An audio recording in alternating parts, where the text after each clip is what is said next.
Ето на етажа на апартамента сме. Това е вратата с катинар.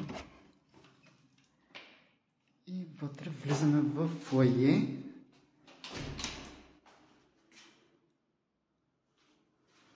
Така. Всички тия дупки, които ще видите и черни участъци, са от това, че е имало мебели и тези мебели са махнати. Тук сме в антрето. Това е банята. Бойлер. Според мен цялата баня трябва да се разруши, да се направи наново.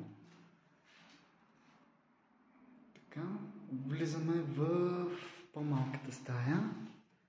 Тя е една идея по-малка от другата.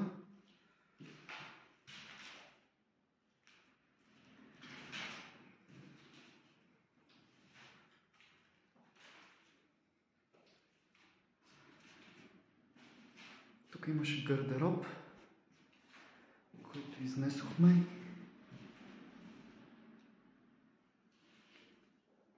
Настилката тук е паркет.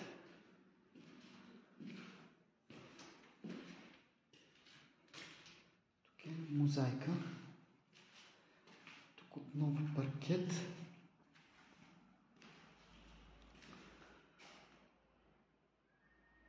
Така, това е по-голямата стая.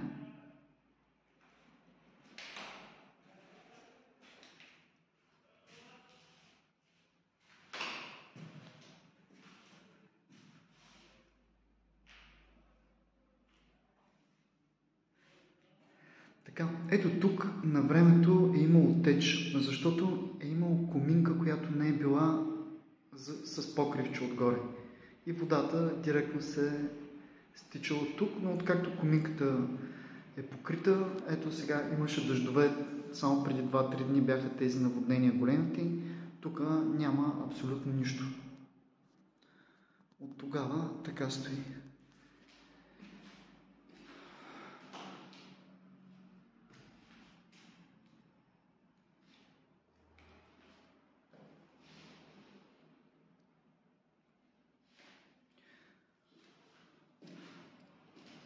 Това е кухнята. Тя беше цялата затрупана с шкафове, с един вграден гардероб. Беше ето тук. Всичко изтръгнахме, изкарахме и затова отзад се получи тази красота. Това е кухничката.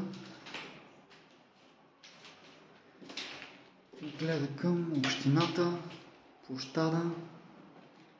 Това е терасата. Нека първо да разгледаме кухнята още от всякъде. И тук имаше вграден гардероб някакъв.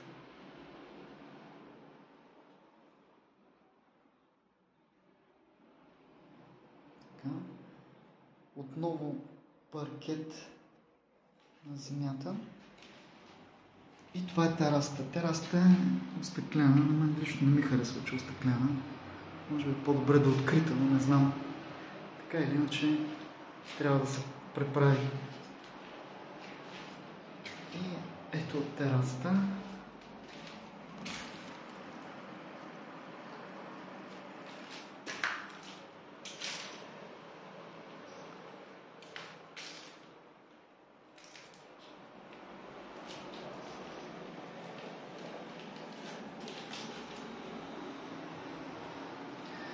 Ами това е апартамента. Днеска малко морето се вълнува повече от нормалното. Фара. Автогарата.